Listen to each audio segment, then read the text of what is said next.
Good morning guys, ayun nga at maaga tayo ngayon. Tayo ay hindi muna magra-rides, tayo muna ay magtatrabaho para tayo may pang long ride next year syempre. Sobrang aga pa nga yan guys, siguro mga 4:30 AM pa ng umaga yan.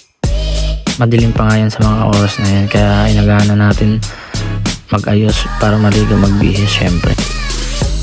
Kaya syempre inagahan natin kasi syempre ayaw din natin maipit sa traffic, sobrang traffic ngayon lalo na bare months magpapasko. Kaya sa mga nagtatrabaho po dyan na gumigising ng madaling araw, salute po sa inyo. Alam natin na sobrang hirap gumising ng maaga para lang hindi maipit sa sobrang traffic. At syempre ayaw din natin malate dahil sa traffic. Lumang dahilan na kasi na pag nalate kasi traffic, baka hindi na valid sa mga boss natin. At ayun na nga, magbibihis muna tayo dito kasi baka makita ang ating tinatagong abs na 17 packs. 17 packs kung kumain. Syempre riding jersey ang sinuot natin para hindi tayo masyadong mainitan, para protection na rin sa balat natin. At sinuot ko na nga rin yung relo dyan natin na kahit hindi naman gumagana ay sinusuot ko pa rin. Pang-flex ba? At syempre number 1 sa umaga, kailangan muna natin uminom ng kape para mainitan ang ating mga tiyan. Kahit umalis tayo nang hindi nakapag-almusal, at least may laman ng ating tiyan kahit kape man lang. At yun na nga, time check tayo. 6:02 ng umaga. Time pa tayo para makapagpainit ng makina ng ating motor. Syempre ito ang outfit of the day natin mga guys. Yan. At ayan na nga, nagubad muna tayo ulit ng sapatos para magpalagay ng, hindi ko alam kung anong tawag, sports band, support tape, basta yun na yun.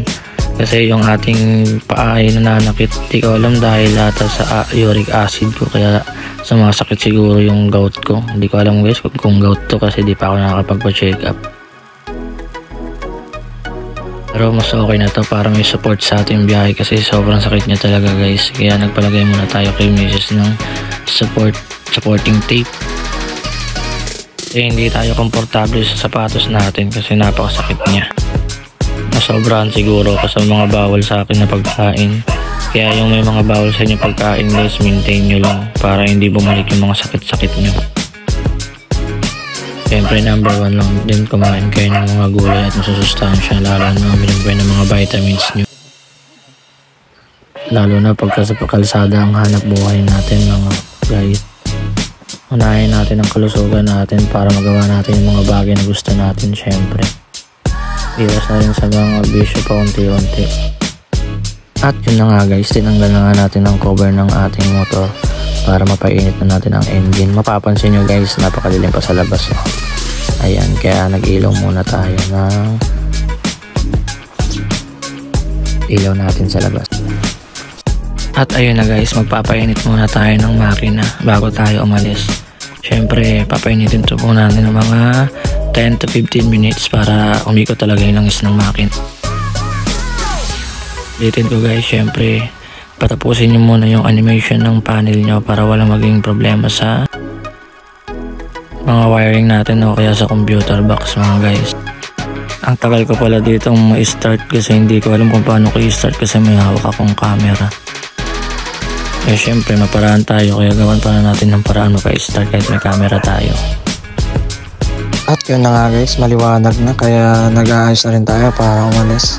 Susot na nga tayo ng helmet syempre. At huwag natin kakalimutan ang ating bonnet para in case na pawisan tayo hindi bumaho ang ating helmet. Sa mga magtatanong kung ano ang trabaho natin ngayon, syempre magiging collector rider muna tayo ngayong araw syempre. At yun na nga, sinuot ko na nga ang ating sunglasses kasi medyo malabo ang ating mata pagdating sa kalsada para makita natin kung may sasalubong sa ating truck. At paalis na nga tayo guys, at syempre huwag natin kalimutan magpaalam sa ating may bahay at ang ating mga anak guys. At ayun na nga guys, nasa biyahe na tayo. Di nyo napapansin guys, napakaluwag pa ng kalsada. Yan ang purpose kaya inagahan natin umalis.